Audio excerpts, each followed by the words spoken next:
Welcome to Drawliper channel, and in today's video I'm going to show you how to turn on mobile hotspot in your Samsung Galaxy A06 phone. Now the first thing you have to do is open up your settings app.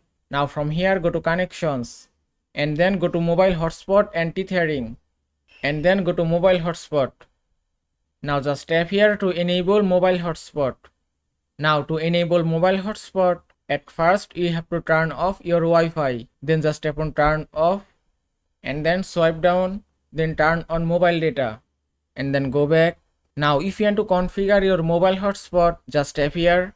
From here you can set your mobile hotspot network name, and from here you can change your mobile hotspot password. Also from here you can change your mobile hotspot frequency. You can select 2.4 GHz or 5 GHz as you preferred. If I select 5 GHz and then tap on save, and it's done. Now your mobile hotspot is ready for use. Now if you scroll down, if you want to use one-time hotspot password, then you have to enable this option, and it's enabled successfully. And that is how you can turn on mobile hotspot in your Samsung Galaxy A06 phone. I hope this video was helpful. If it was, please give it a thumbs up and don't forget to subscribe.